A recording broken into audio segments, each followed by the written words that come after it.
Welcome back to Ignition GT. So before the break, Lindsay and I spent some time behind the wheel of Opel's new Crossland X.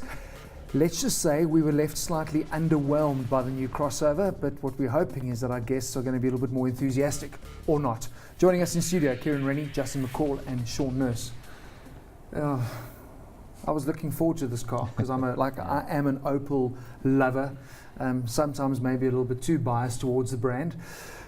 Was left underwhelmed at all. It just didn't feel like an Opel. What were your impressions, Sean? I think it doesn't feel like an Opel because it's not really an Opel. We did touch that, yeah. It's got French underpinning, so I think from a drive perspective, it definitely has more Peugeot attributes to it than what you traditionally associate with Opel. But at the same time, it still looks like an Opel. I suppose it's going to come down to consumer preference as to whether they'll adopt the new Peugeot-like Opel brand or not. But that's what's quite interesting, Justin. We mentioned that this car was done before Peugeot bought out Opel. This was just obviously one of those cost-saving exercises that so many manufacturers do. The confusing thing for me, though, is that we really like the new Peugeots, and the 288 drove really well. I was so impressed with that car, and that's what this car is going to go up against. Yet the drive quality in this didn't feel Peugeot. It certainly wasn't Opel. I was left a little bit disappointed. I don't know if did you feel the same thing in terms of the drive? Yeah, I think were you okay with it? Yeah, no, I mean, it's an okay car overall. I think the drive quality was a little bit on the crashy side.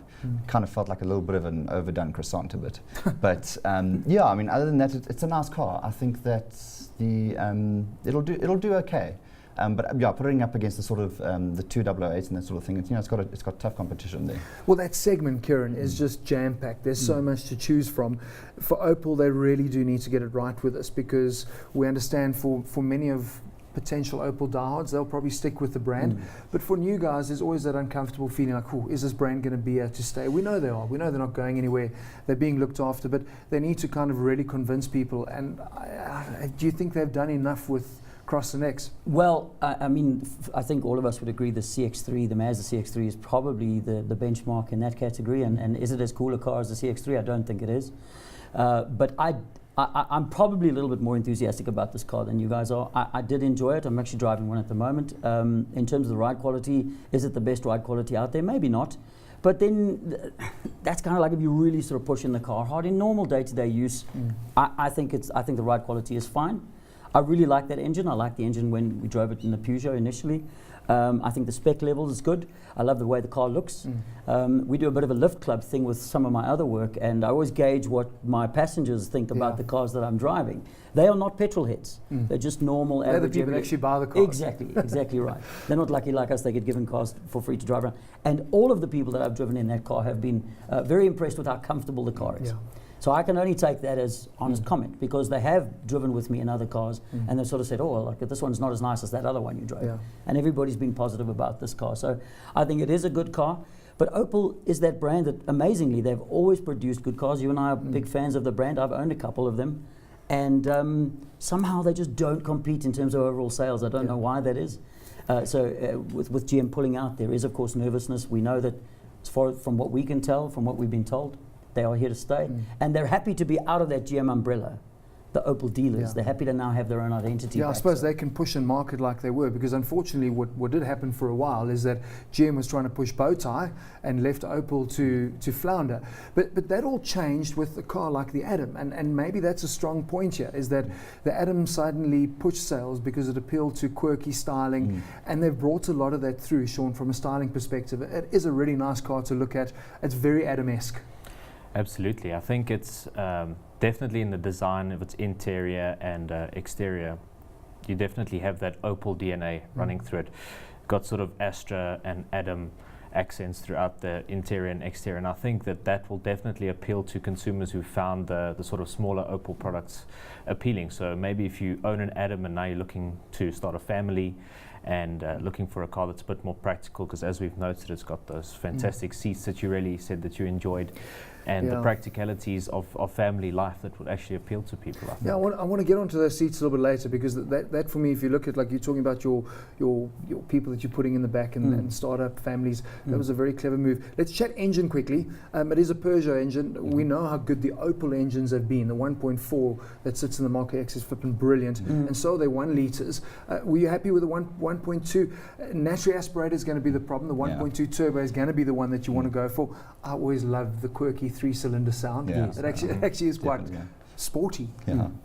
No, look, I think that the naturally aspirated one, I mean, what's the 60 kilowatts? It's just I don't even think that's going to even manage here on the sort of in the altitude. The altitude, but look, I found the 1.2 turbo quite sprightly. I think it's a good little engine. Certainly not as good, I think we mentioned earlier, it's not as good as the 1.4 turbo from Opel, which I think is the one that should have been put into the vehicle.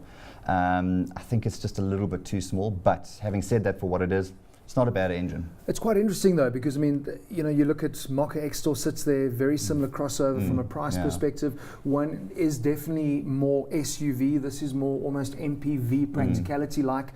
So you'd think they could have pushed the 1.4 into that, but I suppose simplifying the engine lineup, it's 1.2 3-cylinder, whether you get turbo or not, does make it an easier sell.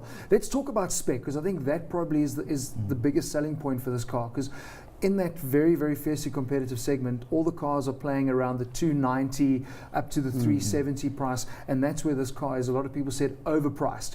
I don't think so, Karen, when you look at the spec as standard. I mean, you literally get everything in that car. Is it 265 for the top Enjoy? spec auto? Yeah. I think the top spec auto is just over 300. I think it's 265 as an entry level. Somewhere 365 is the top. Exactly. Yeah. So at that price, you get quite a few of those advanced safety features. You Bluetooth with your phone and the radio. CarPlay. The sliding seats, CarPlay. So I think it's well priced. And I mean, just getting back to the engine thing, I think if they put the 1.4 litre engine in, would they have been able to offer it at 265? Then it would have been a lot closer to 300, because I would imagine that engine's a little bit more expensive. So I think it is well priced. Well, I suppose we've got to look. 305 is the first of the turbo engines. So would they be able to offer it at that price? No, they wouldn't. But certainly the top spec, because it prices against the Mokka. Absolutely. I think in this segment, people are quite conservative when they purchase their vehicle. So I think if they take the entire basket of parts and accessories and things that you get within this segment, you'll find that the Opel does come out very fairly priced versus its competitors. I mean, I was reading through the press release at the launch, and you see all the safety features, airbags, ABS, a whole host of acronyms that you sort of, and that IntelliLink infotainment system, all of those things come standard in the car. Even the base at 265. Absolutely, and that's what you want from a car like this, because this is going to be transporting people, it's going to be transporting your family, so you want it to be as safe as possible. Let's get onto those seats, because I actually, Sean and I were chatting when we were overseas on EcoSport. We just got my folks into a Golf SV. Love that thing. No South African buys it. And that has got that sliding seat mechanism too, because how often you look at competitors like the Capture as an example, you're either wanting a little bit more boot space sometimes, or you want a bit more leg room sometimes. This car offers you that. I think that for me is probably one of the biggest selling points on that car. And I don't even have a flippin' family. I don't know what your feeling is, but it really does give it that MPV, real genuine crossover appeal that I think sets it apart from the other cars in that segment. No, absolutely. I think, particularly with having a kid, I think for a mom who has to put seats into the back of the car, to slide it and have a little bit less room for, have enough room for a pram at least, and maybe a few groceries, but to have all that space to get your kid in and out of the back seat, I think it's a marvelous idea. I see you nodding. Yeah, I think so. I mean, you can imagine a family with 2 small kids, maybe the baby's in the baby chair, ISOFIX things there, and you can then slide the seats forward, and you have big boot. a really big boot. So I think clever. Clever stuff. Let's hopefully they push that. We're nearly out of time. Let's just talk about competitors. You kicked it off with CX-3 as the benchmark. Anything else we need to be looking at? We spoke about Peugeot 288, and we can talk about EcoSport. I mean, that car sells the numbers. It's frightening. And that's at this price point. I remember when EcoSport was like 215. That's sitting at the 300 mark as well. What else do we look at? What do we pick? Well, we've driven that EcoSport, and we can see it's a lot more premium of a product, so it probably warrants the slight price increase. But it's a really competitive segment. Like Kieran said, the Mazda's probably the pick and a safe choice within the segment. Reynolds have got a competitor, so It captures. it also sells really well. So most of the major manufacturers have got a player in the segment.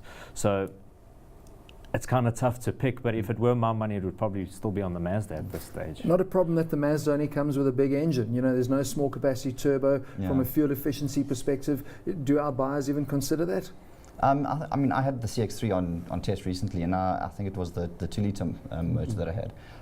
And I really expected it to be quite sort of guzzly, but it really wasn't. Yeah. It was actually far more economical than I expected it to be. Look, So doesn't Sky Active technology works. yeah, to some yeah, absolutely. I just don't think it works too much on a performance level. I mean, Yeah. but I think still, at the end of the day, I would still take the CX-3. It's just, for me, it's a better looking car. It's, for me, the quality interior is far better. Mazda have a long track history of Good interiors. good interiors. So, and they're on the up and up, you know, so I would definitely Yeah, it's a sexy car. Yeah, Yeah. for me, just that is the one that I would buy, but also because I don't have a family. Yeah. If you have a family, then a car like Crossland X then has more backseat space and has more boot space and has that versatility. So CX-3 has very little boot space. I think that's sort of the problem with. Yeah, true. It's a good way to park it. You've summed it up perfectly. I Yeah. think Yeah. if you're an image conscious, stylish person that's not worried about family, that's where you go. But this still gives you style, still looks good with the practicality. Need some more space. Yeah.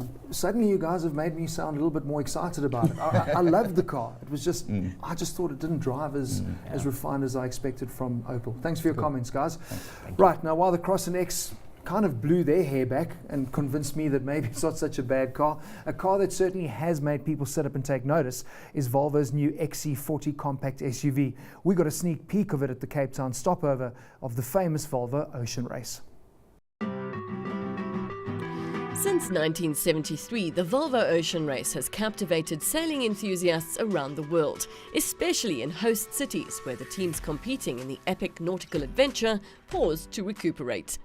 After a grueling 7,000 nautical mile stint from Lisbon down the west coast of Africa, the 7 yachts sailed into Cape Town harbour to rest in the shadow of Table Mountain. Yeah, it's amazing to be here in Cape Town, first time here, so that's pretty cool to start with. But yeah, it was an awesome league for us, so many different aspects of it, and you know, a lot of awesome memories. But just great to be here first. You know, we had the overall lead, but you know, first long league for me under my belt, so I'm pretty wrapped. As always, there's a strong focus on environmental issues, and the 2017-2018 edition of the race serves as a platform for creating awareness around the health of our oceans. Sustainability runs through the heart of the Volvo Ocean Race. Not only are the race team working to minimise the environmental footprint of the race itself, but they're also supporting the UN Clean Seas campaign, which aims to raise awareness of, draw attention to and take action against the problem of marine plastics. Volvo Cars is really proud to support the Volvo Ocean Race Science Programme to the tune of €300,000. Sales of the V90 cross-country Volvo Ocean Race will contribute to this donation. The car itself will also help tackle the problem of marine plastics, because the carpet inlay within the Volvo Ocean Race edition will contain a material called Econyl, which is made out of 100% recycled nylon, including abandoned fishing nets which have been reclaimed from the sea. Sadly, the Ocean Race edition won't be making its way to our shores, but another XC model that was also on display in the race village will be. The all-new XC40 is one of the most eagerly awaited new cars of 2018, and the good news is that South Africans will only have to wait until April for the local introduction. As you'd expect from a Volvo product, active and passive safety levels are high, with driver assistance systems including pilot assist, city safety, cross-traffic alert with brake support, as well as run-off road protection and mitigation, to name a few. Without a doubt, one of the XC40's key selling points will be its contemporary and stylish appearance. While many other manufacturers have opted for the family-face design approach, Volvo has managed to give each member of its SUV family a distinct appearance. And you can take our word for it, the XC40 looks even better in the metal than on screen. Style doesn't come cheap though, and with prices starting at just under 500,000 Rand, ranging up to the mid-600s, the the XC40 will be playing in the same league as the Audi Q2 and BMW's upcoming X2. Still, the Volvo is likely to have the edge over both these rivals when it comes to practicality and standard equipment, and that could well be enough to give it the edge in the sales race.